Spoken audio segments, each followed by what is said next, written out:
नमस्कार। 23 की महाभारत में आपका बहुत स्वागत है। मैं हूं आपके साथ सुमित शर्मा। 2023 के चुनाव को लेकर अब दोनों ही दल चुनावी मोड में आने लगे हैं। अभी तक चुनाव की तारीख का ऐलान नहीं हुआ है, लेकिन जनता और नेताओं के बीच चुनावी सुगबुगाहट देखी जा रही है। न्यूज 18 की टीम पन्ना पहुंची, जहां जनता की राय जाननी चाहिए। आप भी देखिए क्या सोचती है जनता। नमस्कार, चुनावी संग्राम में आपका स्वागत है। जी हां, वर्ष 2023 यानी कि चुनावी वर्ष, विधानसभा चुनाव नजदीक आ चुके हैं। हालांकि चुनाव आयोग ने चुनाव की तारीखों का ऐलान नहीं किया है, लेकिन जनता में और नेताओं में चुनावी सुगबुगाहट चालू हो चुकी है। हमारे पास में पन्ना नगर के कुछ गणमान्य नागरिक खड़े हुए हैं। आइए जानते हैं क्या होंगे मुद्दे और किस पर बनेगी सरकार। इस बार कैसे मुद्दे चाहते हैं लोग, आपसे जानना चाहता हूँ। आप क्या मुद्दे होंगे शहर के चुनाव में? भारतीय जनता पार्टी के विकास के मुद्दे रहेंगे। भाजपा ने विकास किया और विकास के मुद्दे पे हम चुनाव लड़ेंगे और जीत हमारी होगी विकास के कारण। मैं एक नॉर्मल आम आदमी व्यक्ति से बात करना चाहता हूँ। आप चुनावी मुद्दे क्या होंगे? भारतीय जनता पार्टी या कांग्रेस की बात नहीं है, शहर में विकास मुद्दा होगा या भ्रष्टाचार मुद्दा होगा? भ्रष्टाचार मुद्दा होगा मंत्री जी। और भ्रष्टाचार इतना एक चरम पे भ्रष्टाचार है कि प्रशासनिक इकाई से लेकर के जितना भी उनका अमला है, टोटल मिला के भ्रष्टाचार की लिप्त में। मैं एक छोटी सी घटनाक्रम बताऊं।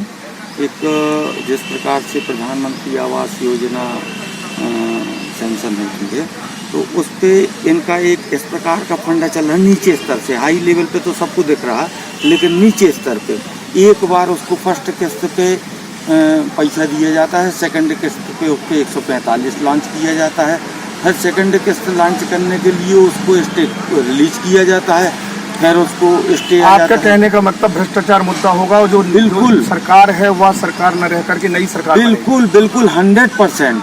आप नगर की स्थिति देखें, सड़कों की व्यवस्था देखें, देखिए आप यहाँ से लेकर के पूरा बड़ा बाजार तक होता है, ना ट्रैफिक है, लॉ एंड ऑर्डर इतना बुरी तरीके से लस्त पस्त है कि जिसकी कोई हद नहीं है। आप क्या कहेंगे, लॉ एंड ऑर्डर अस्त व्यस्त है? नहीं, पन्ना जिले का ओवरऑल अगर बात करें अपन, तो लॉ एंड ऑर्डर की स्थिति निश्चित तौर पर बहुत ही चिंतनीय और बहुत ही दुखद है। आपको मैं पिछली 2 घटनाओं का स्मरण कराना चाहूँगा। हाल ही में अभी 2 महीने पहले पन्ना का एक थाना प्रभारी, देवेंद्र नगर की थाना प्रभारी लोकायुक्त को ट्रैप हुई हैं और थाना प्रभारी चोरों की तरह थाने से भागी हुई हैं लोकायुक्त ट्रैप की कार्रवाई के दौरान। और इसके पूर्व पन्ना के सिमरिया थाना के हरदुआ चौकी प्रभारी 20,000 रुपए की रिश्वत लेते हुए ट्रैप हुए थे। अब ये रिश्वत किस लिए ली गई है, ये गंभीर चिंता का विषय है, बहुत बड़ी चिंता का विषय है। मध्य प्रदेश पुलिस को के मुखिया डीजीपी को, गृह मंत्री को इस पर संज्ञान लेना चाहिए। संज्ञान इस बात का लेना चाहिए चूंकि ये विवेचना के दौरान कुछ धाराएं कम करने और कुछ धाराएं जोड़ने के नाम पर रिश्वत का खेल चल रहा था, जिससे ये प्रमाणित होता है, जिससे ये तथ्य प्रकाश में आते हैं कि पन्ना जिले में इस तरीका का खेल खेला जा रहा है। मौजूदा सरकार में थाना प्रभारी ही थाने से फरार होता है, यह है सरकार की एंटी इनकम्बेंसी। लेकिन आइए जान लेते हैं, कुछ हमारे पास में गणमान्य नागरिक और हैं जिनसे पूछ लेते हैं। आप क्या कहते हैं, सरकार सफल रही या विफल? सरकार सफल है अपने कार्य करने में, विकास करने में। और अब विरोध लोगों का तो होता ही, विरोध करना तो एक अलग बात होती है, मगर कार्य काफ़ी हो रहे हैं, विकास हो रहा है। विकास हो रहा है। और आप आगे जो सरकार बनने वाली है वह भारतीय जनता पार्टी की वही सरकार रहेगी या चेंज होगी? हमारे हिसाब से तो उसको आराम से निकल जाना चाहिए और रहना चाहिए। मैं पन्ना जिले की बात करूं तो पन्ना जिले में 3 विधानसभा हैं और तीनों विधानसभा में क्या स्थिति होगी? आप वरिष्ठ पत्रकार हैं, आपसे जानना चाहता हूँ। पन्ना विधानसभा की जो स्थिति है वर्तमान समय में बहुत ही अराजक स्थिति है। अपन ने जो देखा है कि स्वतंत्र होने के नाते कि आम आदमी बहुत ज़्यादा परेशान है, उनकी कहीं कोई सुनवाई नहीं हो रही है। हमारे जो जनप्रतिनिधि हैं वो भी अपने केवल राजनीति चमकाने में लगे हुए हैं। जनता उनको कोई आवेदन देती है तो उस पर कोई सुनवाई नहीं होती है। यहाँ पर जन सुनवाई होती है प्रति मंगलवार को, लेकिन 10-10 बार लोग आते हैं, उसके बावजूद भी कोई उनका निराकरण नहीं होता है। जिस प्रकार से विकास होना चाहिए, या विकास को एक कहते हैं कि नाली है, सड़क है, बिजली है, ये बुनियादी सुविधाएं तो मिल नहीं रही लोगों को, विकास हो कहाँ रहा? यहाँ शिक्षा की कोई व्यवस्था नहीं है, अस्पताल में डॉक्टर नहीं है। कलदा में आप सोचिए, कलदा एक ऐसा क्षेत्र है जहाँ पे 26 स्कूल हैं, वहाँ केवल 24 मास्टर हैं 26 स्कूलों में। अब वो 26 स्कूलों को 24 मास्टर कैसे पढ़ाते होंगे, आप स्वयं अंदाजा लगा सकते हैं। आपने कहा विकास हो रहा है और ये कह रहे हैं विकास नहीं है, मास्टर नहीं है, डॉक्टर नहीं है, सड़क बिजली पानी नहीं है, क्या कहेंगे?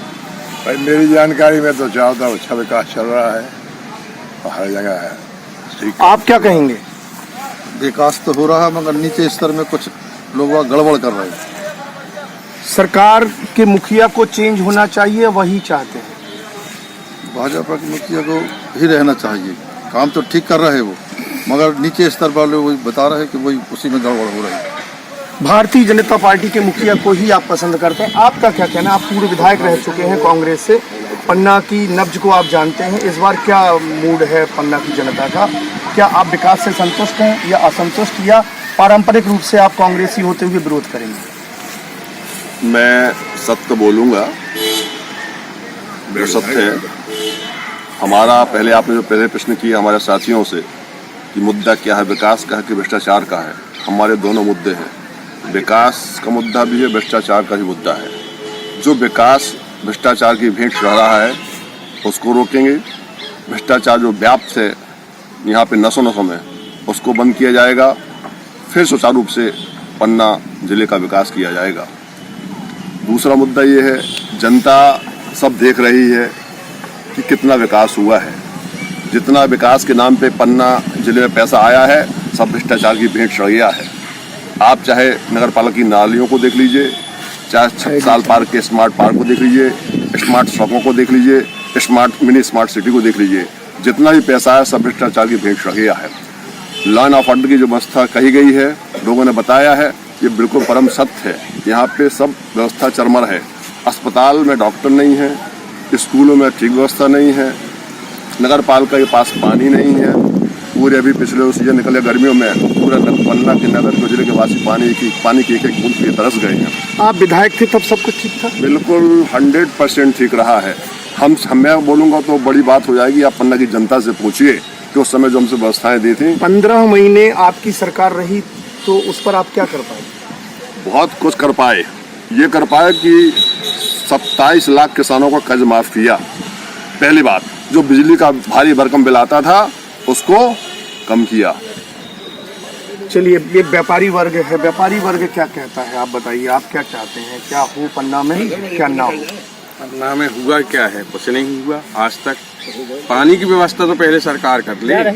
जो पानी के लिए तराही पिछले साल मची थी, ये योजना चालू होंगी, वो योजना चालू होंगी, कुछ नहीं हुआ। फिर टाई फुस क्या है? और यहाँ व्यापार की रही बात, तो व्यापार है ही नहीं।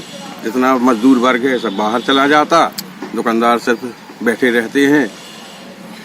कुल मिलाकर के आप भी बदलाव की बात कर रहे हैं। आप बताइए, लोगों का कहना है कि विकास नहीं हुआ है।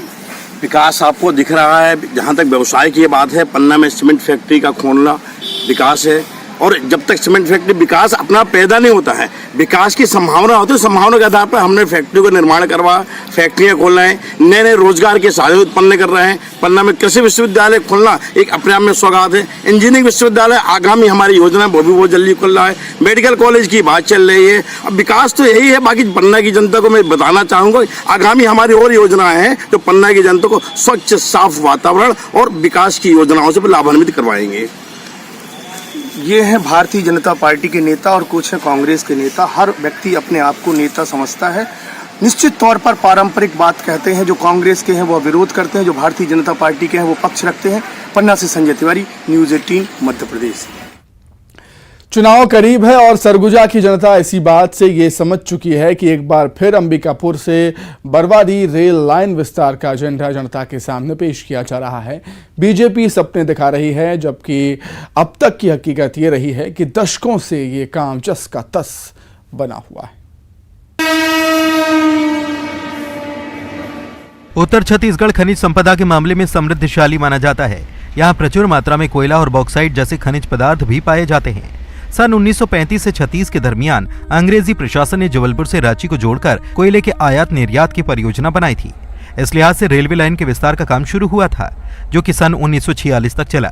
लेकिन अंग्रेजों के जाने के बाद रेलवे लाइन के काम को रोक दिया गया, जिसके निशान आज भी मौजूद हैं। सरगुजा वासियों का एक उम्मीद है कि अंबिकापुर से बरवाडी रेल लाइन का विस्तार जल्द हो, परंतु आज यह देखा जाता है कि हर साल जो है सुनने में आता है कि अभी बजट पास हो जाएगा, परंतु जो है आज तक अंबिकापुर से बरवाडीह रेल लाइन का सर्वे का काम जो है अभी भी अधूरा पड़ा हुआ है। सरगुजा वासियों के लिए बहुत लंबी प्रतीक्षित है रेल विस्तार के लिए, और हमेशा से कांग्रेस या भाजपा सरकार बदलते जा रही है और सभी लोग इसका बहुत ज़ोर शोर से मुद्दा उठाते हैं कि रेलवे का विस्तार होगी, यहाँ से बरवाडीह जाएगी, रेणुकूट जाएगी, कहाँ जाएगी। वर्तमान में सुनने में भी आया है कि केंद्र से कुछ बजट भी मिला है, और ये तो हमेशा सुनते रहते हैं, लेकिन आज तक सरगुजा वासी को ठगा जा रहा है, इनको कुछ नहीं मिल रहा है। चुनाव आता है तो बात उठती है, नेता इस बात को उठाते हैं, चुनाव निकल जाने के बाद फिर बात बस्ते में चली जाती है। कई वर्षों से हम देख रहे हैं कि बरवाडीह के लिए मांग उठ रही है, लेकिन कुछ नहीं हो रहा है।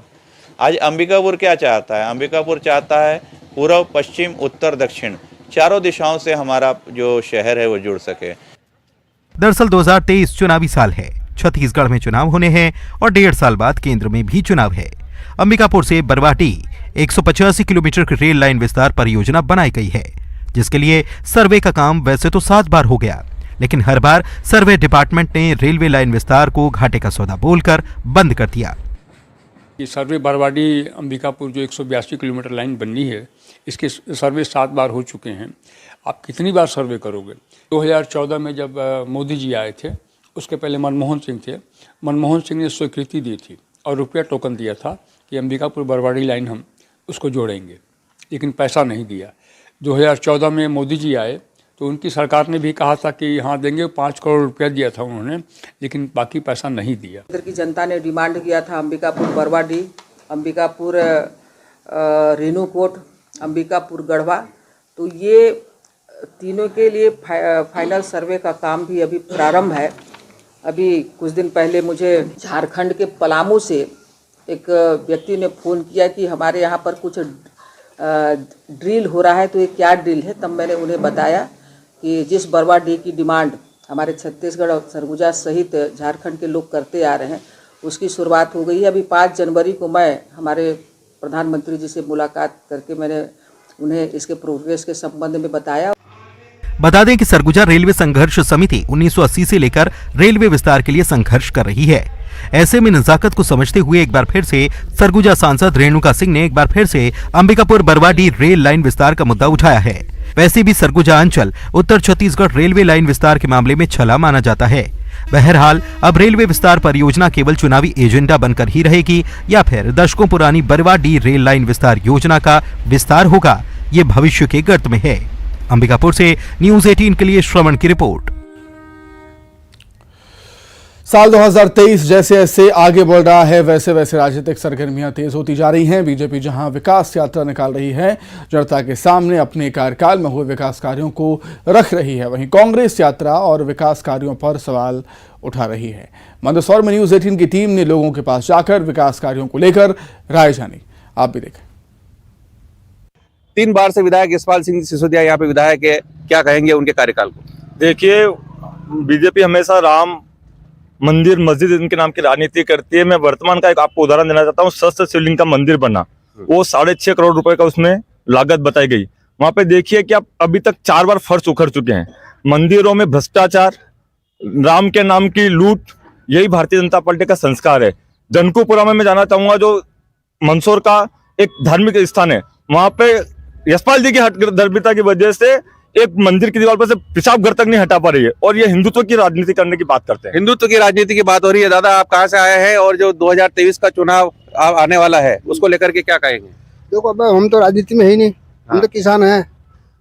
किसी भी सरकार आओ, जितने राके वही रहना पड़ेगा। मानो तो किसानों को क्या मिला 18 साल में? किसान आना तो जो भी आना की सुविधा सरकार के अंतर्गत में आवे वो दे रहा है।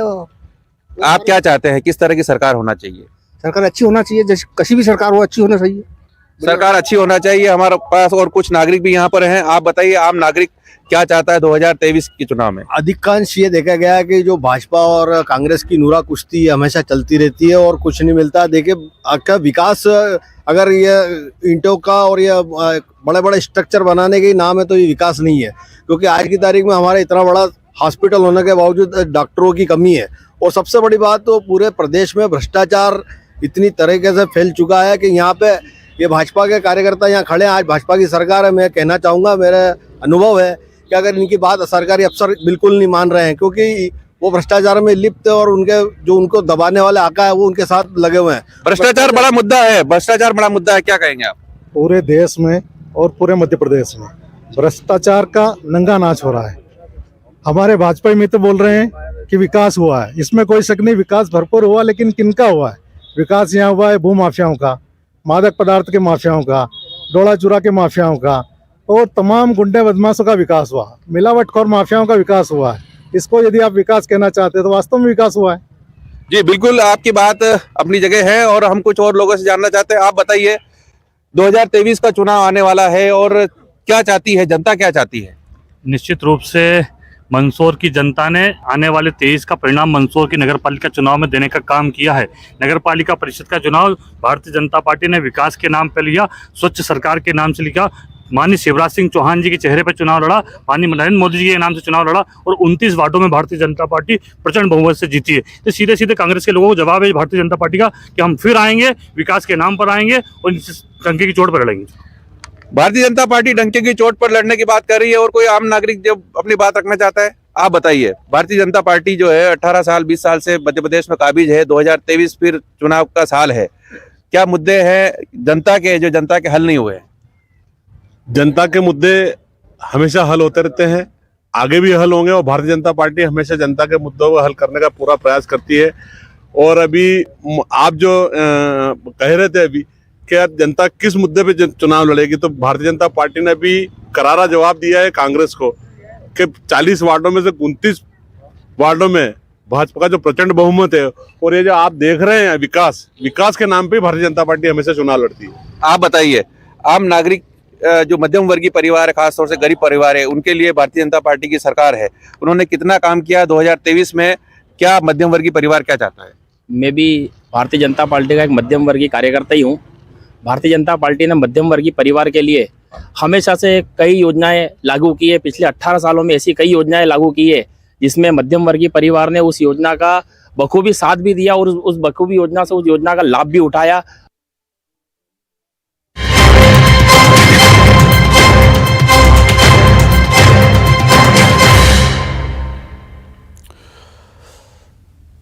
श्योपुर से बड़ी खबर, जहां श्रद्धालुओं से भरी ट्रैक्टर ट्रॉली पलटी है। हादसे में एक बच्चे समेत 3 की मौत हो गई है। 17 से ज्यादा लोग गंभीर रूप से घायल हुए हैं। इस हादसे में सांड गांव से भागवत में शामिल होकर लौट रहे थे सभी।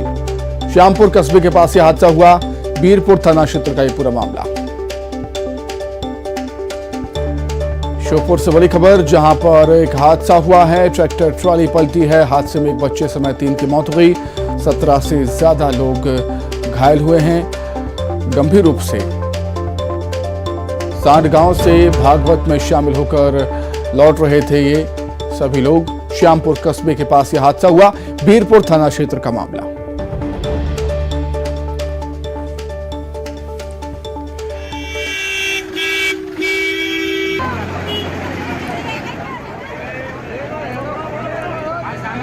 तो श्योपुर में श्रद्धालुओं से भरी ट्रैक्टर ट्रॉली पलटी है। इसकी तस्वीरें भी सामने आई हैं हादसे की।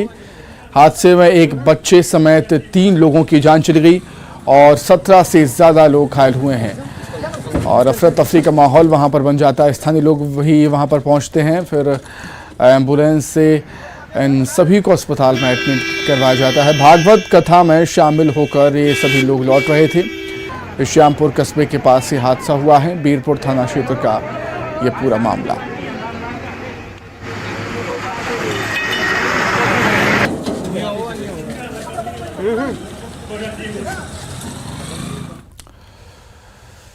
वही जशपुर में न्यूज़ 18 खबर का बड़ा असर हुआ। शराबी प्रिंसिपल पर गाज गिरी है। शराबी प्रिंसिपल सखाराम सिद्धार्थ निलंबित हो गया।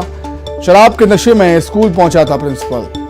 स्कूली बच्चों को नशे में डराने धमकाने का आरोप भी था प्रिंसिपल पर। जिला शिक्षा अधिकारी ने इसके आदेश जारी कर दिए हैं निलंबन के। न्यूज़ 18 ने इस खबर को प्रमुखता से दिखाया था। अक्सर प्रिंसिपल साहब शराब पीकर स्कूल पहुंचते थे, पढ़ाने के जगह शराब के नशे में धुत रहते थे और मारने की, बच्चों को डराने की धमकी देते थे। जिला शिक्षा अधिकारी ने निलंबन के आदेश जारी कर दिए हैं प्रिंसिपल के लिए। न्यूज 18 ने इस खबर को प्रमुखता से दिखाया, जिसके बाद प्रशासन हरकत में आया।